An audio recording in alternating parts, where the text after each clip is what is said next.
Nicol Turner Lee, welcome back to Chicago. I know. Thank you so much for having me. This has been fantastic to be back in a place that all the magic happened many, many, many years ago. The story begins in Chicago, and here you are. And at MacArthur Foundation, we're honored to be one of your supporters and really excited about this book. And so maybe you could start there and tell us about Digitally Invisible, this book that you have out. Amazingly, your first book. I know, right? Decades of leadership on this topic. So congratulations. And tell us the basic premise of your book. Well, I appreciate you for having me. And, I'll start out with, again, being in Chicago is just, for me, so sentimental for so many reasons. I started in Chicago as a digital activist. And in fact, the MacArthur Foundation has been a very much part of my career doing digital technology dating back to the 90s when I was with a company called One Economy. But what's happened with this book, it was the impetus for me to go ahead and tell the story of the people who were like myself. In many respects, John, doing digital technology in communities is not easy. It takes a certain level of courageousness, particularly in an area that most people think is well-defined. And what I found in creating the book and picking this as a topic at Brookings, one of our big projects is to figure out a book that you'd like to write. I wanted to come back and revisit this place and the experiences that I had trying to advance technology through the Computer Technology Center movement. Many people were watching. I never heard of that, right? But it was a group of us. I remember when you were part of that, thinking about how do you bring technology to communities that were low income or predominantly people of color. And it was a different technology. 386 computers ring a bell, John? Mm-hmm, absolutely. They were bigger than the ones today. Yeah. What about that thing called America Online with the screechy sound of the modem? Dial-up, yeah. That was the 90s. I mean, that was the internet that we all experienced where people who wanted to be connected had to go through dial-up. And if you fast forward to today, could you imagine the people that we worked with back then who were trying to get access to a shrinking classified newspaper ads for work, or who were trying to figure out ways to get to digital resources like Microsoft Encarta because the library was closed or they didn't have access to the encyclopedia within their home. I bring those experiences to the book and those stories, one of my own reflection, but most importantly, the digitally invisible people are people who live now in technology where they're not seen nor defined. So this is personal, and it's personal to be sitting here with you in this great city because this city taught me about the importance of human and their capacity to engage with different forms and changes in life and be resilient all at the same time. Amazing. I know. Nicol, one of the things that we both know as book authors is that the subtitle often means something, and you don't always get to choose it. Your publisher sometimes says, but I know you well enough that you chose this idea about the new underclass with real care. And of course, you've been so steadily a voice for focusing on equity within computing. What do you mean by the new underclass? And is that a digital term? Is it a sociological term? How do you think about this idea of an underclass? Yeah, that's a great question. I mean, I chose the subhead, in addition to the title of invisibility, one, because I'm invisible as a woman, a Black woman in tech. So it was really important for me to use that nomenclature to highlight just how invisible many of us are. And, the book starts out with Ralph Ellison's story of the invisible man. And the fact that this young man did everything that he could as a protagonist to participate in society, yet still fell in a bunker where no one found him or knew that he was gone. How the internet is creating the new underclass is also part of my sociological background, because I believe that the conversations that we have when it comes to technology are very critical, particularly as we get into the age of AI. But the new underclass is very different than the underclass that I studied while I was at Northwestern in Evanston, Illinois, thinking about ways in which we unpack the sociological implications of poverty. What do I mean by that? Back then, the underclass was not too far from where we're sitting right now, living in segregated communities by race. The underclass, in many respects, were people who did not have the same access to spaces and places, much like the Invisible Man in Ralph Ellison's book. But the new underclass, get this, they're not just Black, they're just not Latina or people who are indigenous or folks who have disabilities, seniors, et cetera. They're also farmers. And I wanted to, in the book, talk about the new underclass as people who live in geographical areas, rural communities, that are not just bound by the spatial dislocation that they have, but they're bound by the reduced investments in agricultural economy and what that felt like to be a fourth generation farmer who not only, will never mirror the footsteps of your dad or your mom. And I mean, I'm not even talking about Black farmers who do not have an opportunity to have the same type of equity and wealth. But what I wanted to do in the book is to somewhat suggest that these challenges that we've made up as urban problems over rural problems, when it comes to technology, in many respects, they're the same.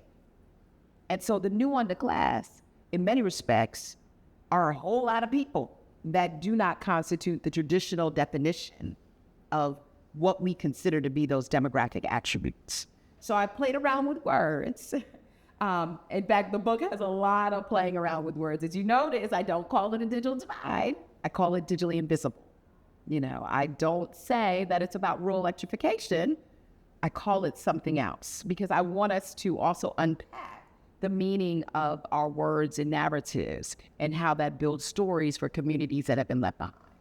Absolutely. That's a great explanation. And even having read the book now twice, to have you say it does help and to put it in context. And I will say for those who are thinking about reading the book, one of the things that I really like about it is a combination of memoir and narrative, of course, about yourself. It's very evocative of place. And just to be clear, we're recording this on the near west side of Chicago and the south and west sides, of course, historically having been our disinvested parts of the city. You introduce also the interests of rural America alongside those in urban America. And I think you have done that over decades, again, across administrations and across the debates, yes, about the digital divide, about access and so forth. But maybe I could pivot from the book to your center at Brookings Institution, which is, of course, a storied institution in America and one of the most important intellectual forces in the think tank world. And maybe just tell us a little about what your center is up to. Yeah, it's so interesting because some people say, you have this book that's about inequality and then you work in this space like Brookings Institution. Doesn't exactly stand for inequality. Right. I mean, for the record, I have spent most of my career in civil rights and social justice, and my particular portfolio intersects race, technology, and social justice. Yep. At the Center for Technology Innovation, I think we have a little bit of that, as well as sort of this understanding that technology processes that are more equitable, whether it's equitable by race or equitable by perspective, can only actually capture the essence of function or effective function when there are various people around the table talking about the various issues that affect us. So what do I mean by that? When we were talking about 386 computers, we were talking about 386 computers, right? It was a very transactional internet. Today, the internet is so much more. So what we try to do at the center is to think about ways in which legislative requirements will ensure either more democratic goals or they'll ensure more equity when it comes to who's actually benefiting from big tech or benefiting from this new platform economy that we have. We look at issues related to privacy. Privacy in many respects is a national security concern as well as a civil rights concern. So it's important for the center to take on those issues. We also try to explain these issues. I wrote the book so that people know for my 81-year-old aunt because she told me she was not going to pick it up if she couldn't read it, if it was too policy. And I look at our center at Brookings as one in which it can be a vehicle for everyday people, whether you're a policymaker or civil society resident, to think about how these issues affect your community, yourself, your organization, your business. And so we do a lot of explaining, which I think is often missed when there are highly technical problems that everyday people cannot either understand or litigate or mitigate through the risks that are associated with it. At the center, we have a variety of different things that we're doing. We have a Tech Tank newsletter. What think tank doesn't have a newsletter, right? We have one at Brookings. We have a podcast because people are more audio based, and so they like to listen to these explainers. And just recently, and thanks to the MacArthur Foundation, we started an AI equity lab, which is around looking at artificial intelligence under the same methodological lens of how do you actually workshop high-risk critical areas that most likely will result in discriminatory action that will create another type of underclass, right? If we don't understand the human agency that people bring to these problems. and where the opportunities lie when you bring people who understand that joy and that trauma together to actually be reimagining what actually outcomes could look like. So yeah, that they're almost 10 years, and it's been for me a journey as a person in a think tank to think about ways in which we're able to elevate the consciousness of policymakers, where these issues are very daunting and they don't quite understand that. The same way civil society doesn't understand that many of the technology policy issues are indeed civil rights concerns. One last question for you, which will build on this opening around AI and equity. But just to note, we're joking about Brookings not exactly standing for inequity, but I think one of the things that is so important is whether you're representing a university like Northwestern, in my case Harvard, or in your case Brookings Institution or MacArthur Foundation, we do get our phone calls answered in government in a slightly different way. And I think one of the great strengths you've had is bringing both lived experience and technical knowledge and sociological understanding to these conversations in a way that they've often not been that way. They've been highly technical, they've been technocratic. So I think it's just a great power, and one of the reasons we're so glad to support the work. But maybe just final question really is on AI. Obviously, there's a huge amount of societal interest in artificial intelligence, how it's developing. I wonder if you could just speak a little to the roles that you see for not-for-profits, whether it's NGOs like Brookings Institution, government, philanthropy, where you see the important work going on. I think that's a great question. I mean, honestly, we are so thrilled by the philanthropic community to take an interest in civil society organizations that want to take this on.